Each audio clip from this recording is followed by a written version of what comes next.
Good morning, class. So now question number 3.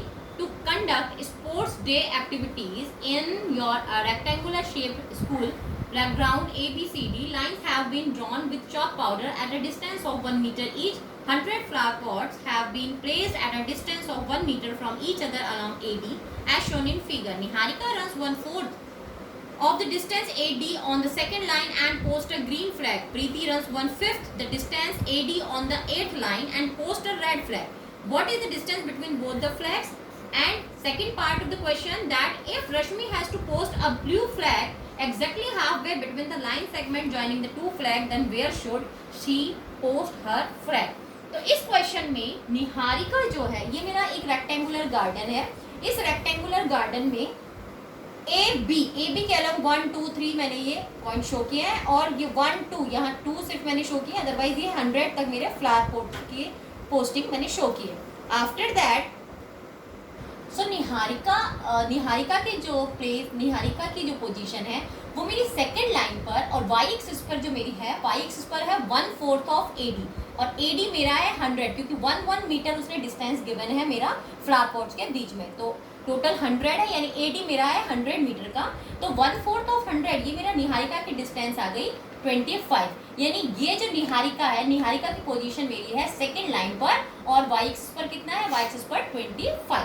Similarly यदि मैं प्रीति का हम देखें तो प्रीति मेरा 8th लाइन पर है और वाई एक्सिस पर उसका डिस्टेंस है 1/5 of AD. It means 1/5 of 100 that is 20. It means Niharika के कोऑर्डिनेट मेरे बनते हैं 2,25 एंड प्रीति के कोऑर्डिनेट मेरे पास बनते हैं 8,20.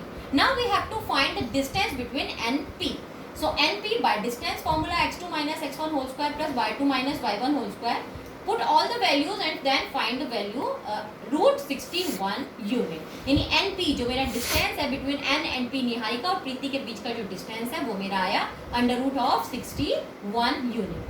अब इसके बाद में मेरा नेक्स्ट पार्ट जो है दैट इज कि रश्मि जो है वो एग्जैक्टली हाफ पर है. मीन्स निहारिका और प्रीति का जो डिस्टेंस है उसको बिल्कुल exactly half way mid way में वो है, यानी 1:1 में वो उसे डिवाइड करती है.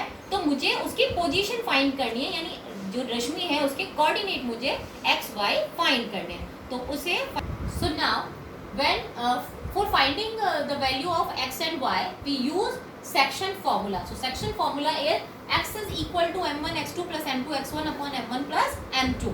तो यहाँ मेरे पास m1 और m2 की वैल्यू 1 है, 1 1 है. सो व्हेन वी पुट 1 1 1 1 तो finally means exactly mid point जो 1:1 का मेरे पास क्वेश्चन होता है, तो मेरे पास जो सेक्शन फॉर्मूला से कोऑर्डिनेट निकल के आते हैं वो हम डायरेक्ट ले सकते हैं x1 plus x2 upon 2 and y1 plus y2 upon 2. So x1 plus x2 upon 2 में x1 और x2 की वैल्यू जब मैंने पुट करी तो मेरे पास 2 plus 8 upon 2 मीन्स 10 upon 2 5 मेरे पास x निकल के आता है. और y जो है वो y1 plus y2 upon 2 means 25 plus 20 upon 2 that is 22.5. यानी y कोऑर्डिनेट की मेरे पास वैल्यू आ गई 22.5. इट मीन्स जो रश्मि है वो उसकी जो पोजीशन है वो है 5th लाइन पर और AD जो है AD पर वो मेरा कितना है वो 22.5. यानी x कोऑर्डिनेट उसका है 5 और y कोऑर्डिनेट उसका है 22.5. ये पोजीशन मेरी है रश्मि की. So this is your question number 3. Now question number 4. Find the ratio in which the line segment joining the points -3, 10 and 6, -8 is divided by -1, 6. Point A जिसके कोऑर्डिनेट मेरे पास है -3, 10 एंड पॉइंट बी जिसके coordinate मेरे पास है 6, -8. ये दोनों पॉइंट जो है पी पॉइंट जिसके कोऑर्डिनेट है -1, 6, ये P point A B line segment को डिवाइड करता है. किस रेशो में डिवाइड करता है वो रेशो मुझे फाइंड करना है. This is question number 4. सो जब रेशो मुझे फाइंड करना है इट मीन्स m1 m2 मेरे पास नहीं है. सो लेट मी सपोज कि ये m1 m2 रेशो में मेरा डिवाइड करता है. तो इट मीन्स मेरा सेक्शन फॉर्मूला जो है x equal to m1 x2 plus m2 x1 upon m1 plus m2. अब यहाँ हम एक काम करते हैं कि m1 m2 मुझे 2 टाइम्स वैल्यू ना फाइंड करनी पड़े, सिर्फ एक ही वैल्यू में एक ही वेरिएबल निकालूं. इसके लिए मैंने क्या किया कि इस फॉर्मूले में मैंने m2 कॉमन ले लिया और जब मैंने m2 कॉमन लिया तो यहाँ से ये बना m1 upon m2 x2 plus यहाँ मैं m2 ले चुकी हूँ तो यहाँ बचा x1 अपॉन. सिमिलरली नीचे मैंने m2 कॉमन ले लिया तो यहाँ बचा m1 अपॉन m2 प्लस 1. ये m2 कैंसिल हो गया. अब मैंने क्या सपोज किया कि m1 अपॉन m2 को मैंने लेट कर लिया k, कि m1 अपॉन m2 की वैल्यू मेरे पास k है।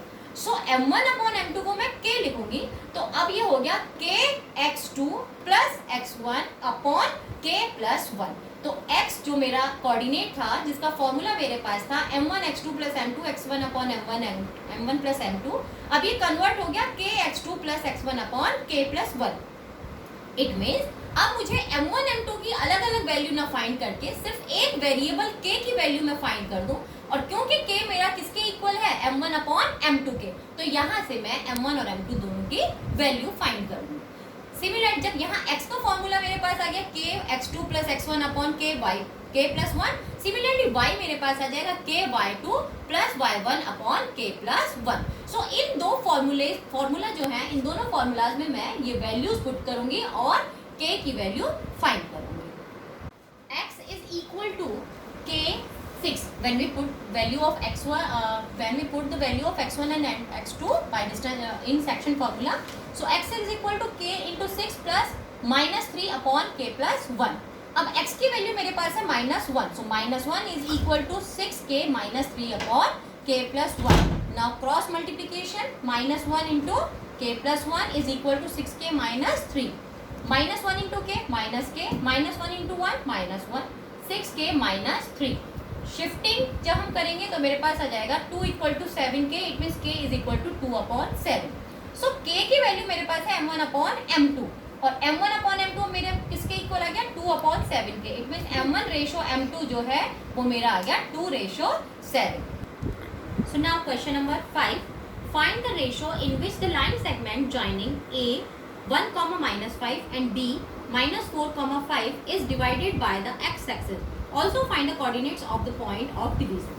So इस क्वेश्चन में a पॉइंट मेरे पास है 1, -5, b पॉइंट मेरे पास है -4, 5, p पॉइंट जो कि इस पूरे लाइन सेगमेंट को डिवाइड करता है सपोज k रेशो 1 में। तो इस पॉइंट के जो कोऑर्डिनेट है वो मेरे हैं x0।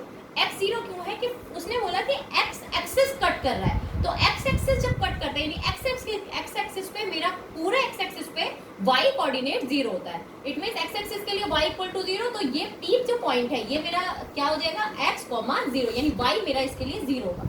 तो अब p पॉइंट के कोऑर्डिनेट मेरे पास है x0 और ये k रेशो 1 में डिवाइड करता है। a पॉइंट के कोऑर्डिनेट मेरे पास है, b पॉइंट के कोऑर्डिनेट मेरे पास है। अब मुझे दो चीज फाइंड करनी है, एक तो इस k की वैल्यू और दूसरा इस x की वैल्यू। सो मेरा section formula k is equal to x equal to k x2 plus x1 upon k plus 1। यहाँ से मेरे पास x की वैल्यू नहीं है, तो x की वैल्यू x ही रखेंगे, बाकी x1 x2 की वैल्यू मैंने पुट कर दी, तो यहाँ से मेरा सॉल्व नहीं हो पाएगा। क्यों? क्योंकि मेरे पास x की वैल्यू नहीं है। अब यहाँ हम y देखते हैं, y हमारा होता है k y2 plus y1 upon k plus 1। तो y की वैल्यू यहाँ मेरे पास है 0, so when we put the value of y, 0 is equal to k y2 is 5 and y1 is -5 upon k plus 1। So 0 cross multiply जब हमने किया, 0 multiply by k plus 1 is equal to 5k minus 5। After shifting we get k is equal to 1 and k is m1 upon m2, it means 1:1।